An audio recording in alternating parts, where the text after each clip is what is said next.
नमस्कार दोस्तों, जय महाकाल वर्ल्ड में आपका स्वागत।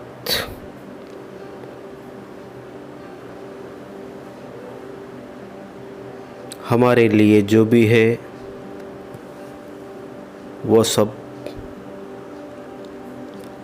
ईश्वर की सत्ता से ही प्राप्त होता है इंसान को। कर्मण्येधिकारस्ते मा फलेषु कदाचन।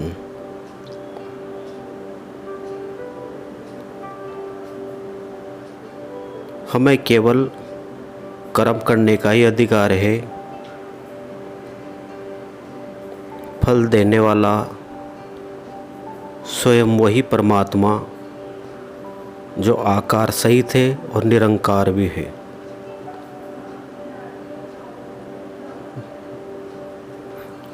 बहुत सारे बोलते हैं कि ईश्वर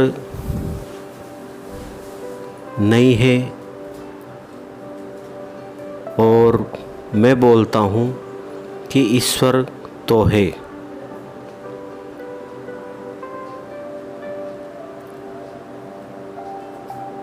ईश्वर की ही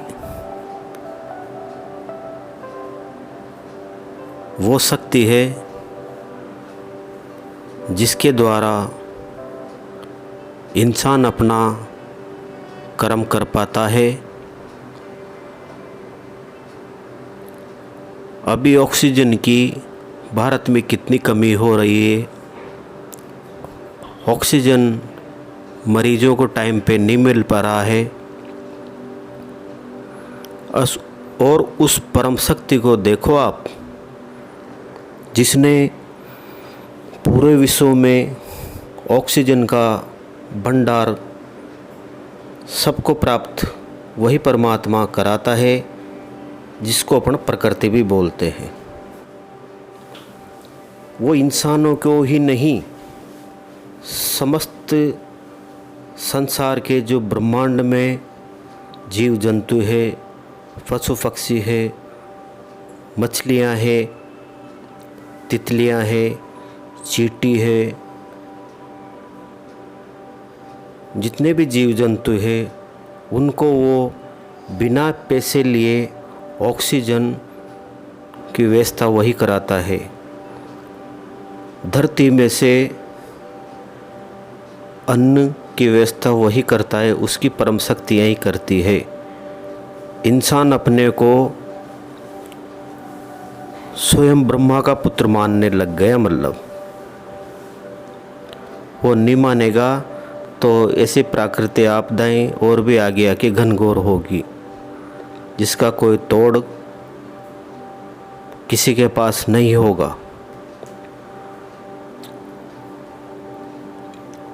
सभी से एक ही प्रार्थना है, इंसान सब एक है।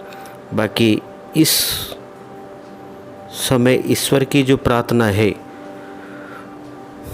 वही सब तरह से एक चाबी है, जिसके द्वारा ही कुछ हो सकता है। मैं तो ईश्वर में पूर्णतः विश्वास करता हूँ। कोई करे या नहीं करे, उससे मुझे फ़र्क भी नहीं पड़ता। सोचने की चीज़ है, कोई कुछ भी सोचे अपने मन में, मुझे उससे क्या लेना देना है। लाइक करो या डिसलाइक करो, उससे मुझे फर्क नहीं पड़ता। बाकी मुझे जो बात करनी है, ये मेरा चैनल है, मैं कहता रहूँगा। और उस परम शक्ति को मानने वालों की वजह से ये धरती अभी तक टिकी हुई है। वही परम शक्ति है जो सबको, सब जीव जंतु वगैरह को चला रही है। वही परम शक्ति है जो पीढ़ियां अपनी शुरू से मानती आ रही मानव जगत, किसी भी रूप में मानो, बाकी उसको मानना तो पड़ेगा ही। हमारे जैसे के धरती पे आए और चले गए वापस, उनका पता भी नहीं भाई मिट्टी कहाँ पड़ी हुई उनकी। मैं तो यही कहता हूँ, जितनी भी आकृतियाँ हैं, मूर्तियाँ हैं, जितने भी भगवान बनाए हैं या देवी देवता बनाए हैं, सब इस धरती पे केवल कुछ टाइम के लिए वो दिखते नहीं है, वो केवल मन की शक्ति से देख पाते इंसान। पहले के पागल थोड़ी थे जो इतने शास्त्र वगैरह रच दिए, और अभी के मानते नहीं। हम तो मानते हैं भाई, ठीक है। जय जय श्री महाकाल, जय जय श्री महाकाल, ऐसे तो हम बोलते रहेंगे और भवानी के भी नाम लेते रहेंगे। अब सब सोचते हैं कि काम कैसे होता है। काम कर्म करो, आलस छोड़ो और जलन की भावना दिल से हटाओ।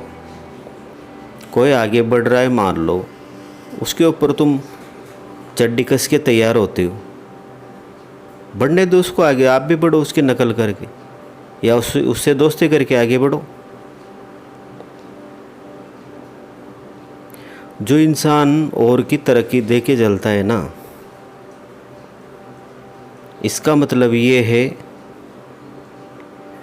कि वो इंसान खुद ही जल रहा है। किसी को गिराने से वो गिरता नहीं है। वो आपको दिख रहा है भाई, मैंने तो झूठ बोल के गिरा दिया उसको।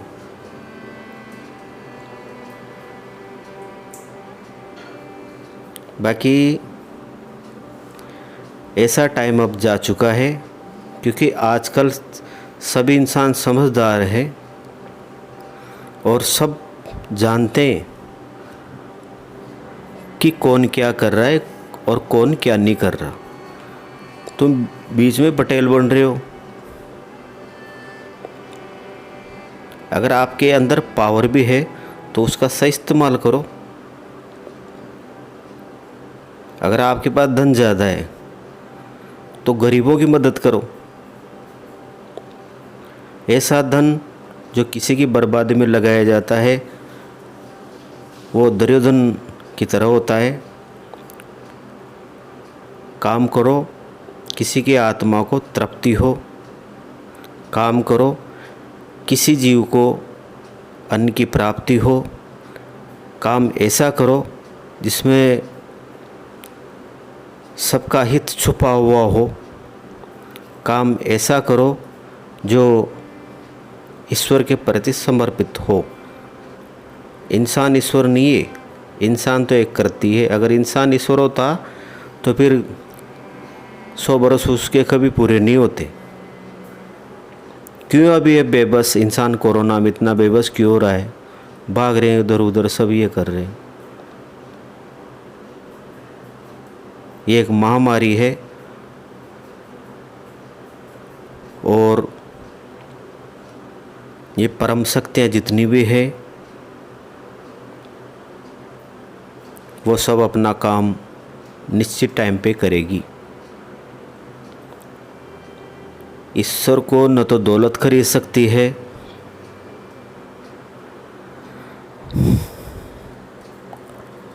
न ही उसको धन खरीद सकता है। उस परम शक्ति को केवल एक मानव प्रेम है जो केवल इंसान के पास ही वही उसका मूल्य है। प्रेम से वो पिघल सकता है, अन्यथा वो पिघलना मुश्किल होता है। मीरा सबरी, उनकी सच्चाई देखो और अपने कर्म को सुधारो, और निसुधर पाए तो समाज में देख के, अपने परिवार को देख के कुछ ऐसा करो। बाकी मैं तो एक ही बात कहना चाहता हूँ इस वीडियो के माध्यम से कि चुगली करना बंद करे, झूठ बोलना बंद करे।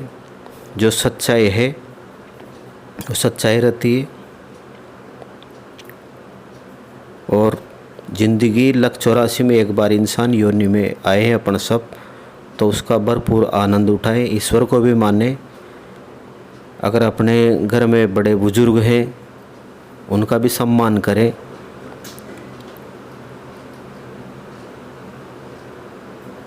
और अपने अपने धर्म के हिसाब से जो भी बनता है, जो भी सीख है, धर्मशास्त्रों में, उसके हिसाब से वो जीवन का यापन करें।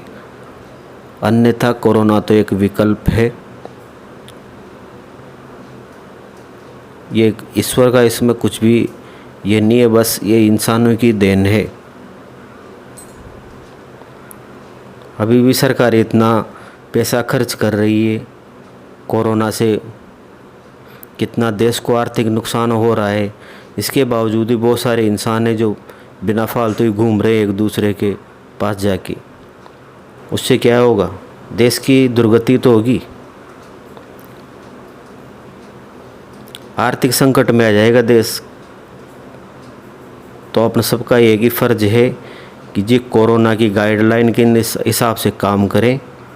और क्योंकि एक मुख्यमंत्री और प्रधानमंत्री कुछ नहीं कर सकता, जब वो इतनी कुर्बानियाँ दे रहे हैं देश को चलाने के लिए, तो अपना का भी फ़र्ज बनता है कि गाइडलाइन के हिसाब से अपना काम करें और अपने परिवार को सुरक्षित रखें। पुलिस वाले भी देख लो